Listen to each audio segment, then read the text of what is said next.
नमस्कार मित्रांनो, तर आता आम्ही चाललेलो आहोत बरकीचा धबधबा पाहायला आणि तो समोर दिसतोय तो डोंगर आहे, तिथं बरकीचा धबधबा स्पष्टपणे तुम्हाला दिसत आहे। तर त्या ठिकाणी आपण चाललेलो आहोत आणि हिरवळ आहेच। तर चला मित्रांनो चालू करूया। ओके,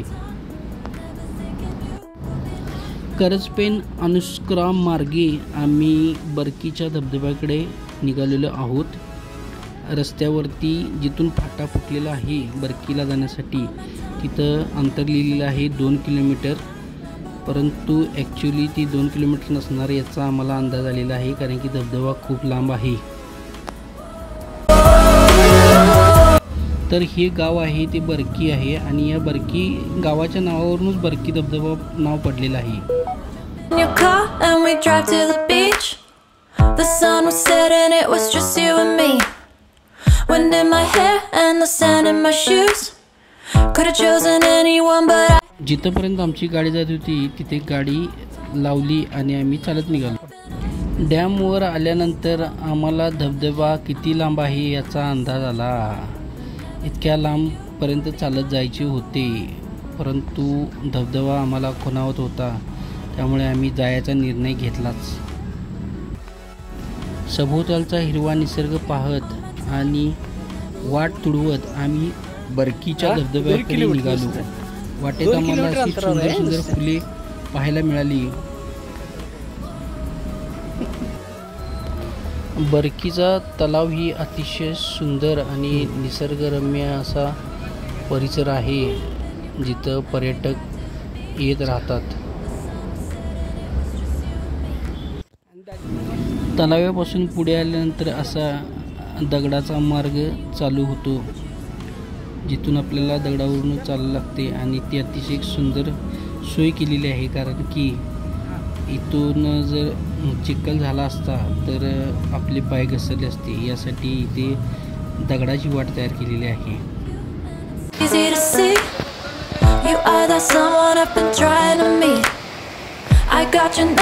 जंगलामधून दगडाच्या पायवाटेवरून चालत असताना कधी तीव्र चढ तर कधी तीव्र उतार आपल्याला लागतो। When I speak, so I trip on my tongue. Never thinking you would be my number one. Nervous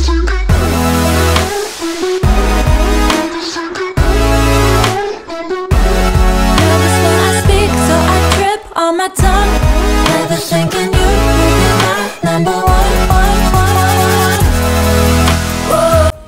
जसं आपण धबधब्याच्या जवळ पोचायला लागू तसं आपल्याला जंगलाचे प्रमाण वाढताना दिसेल आणि झाडी घनदाट होताना दिसते। आणि यातीलच एक असा जुना वेल आहे जो आपण पाहत आहात, तो अतिशय सुंदर असा दिसतो। एका झाडाच्या रोपाप्रमाणे दिसतो, परंतु ते झाड नसून वेल आहे। आणि आम्ही तिथं मध्ये गेल्यानंतर आणि सगळं अतिशय सुंदर असं दृश्य आपल्याला दिसत आहे। हे वेल दिसत आहेत आणि घनदाट किर्र असं जंगल।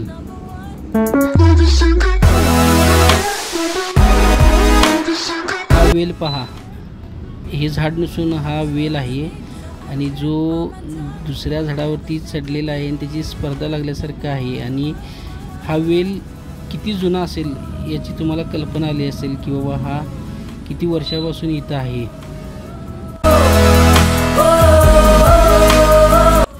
माझं 70-80 किलो वजन त्या वेलानं सहज पेललं होतं आणि यावरून विचार करा की तो वेल किती मजबूत आहे।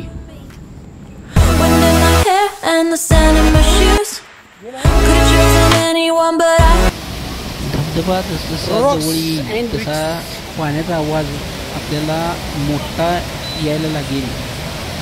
डोळ्याचा खळखळाट आणि धबधब्याचा आपटण्याचा आवाज जोरजोरात आपल्याला ऐकू येईल। ओलसर झालेली दगडाची वाट पाहून अंदाज आला की जवळच धबधबा आहे आणि त्याच्या तुषाराने ही दगडाची वाट ओलसर झालेली आहे। आणि समोर पाहतो तर काय एकदम पांढरा शुभ्र पडदा लावल्यासारखा धबधबा कोसळत होता।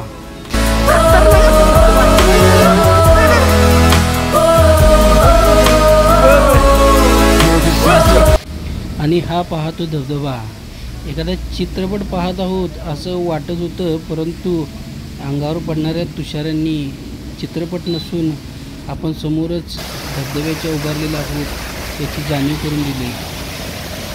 मोबाईलच्या कॅमेऱ्यावरती सतत पडणारं पाणी आणि एखाद्या पावसाच्या प्रमाणे इथे सिच्युएशन झालेली होती.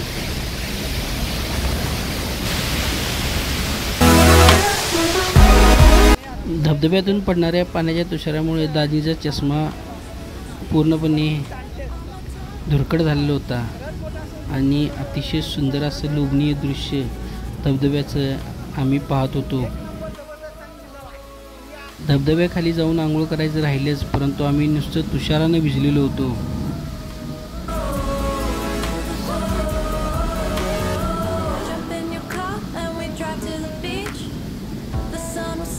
It was just you and me.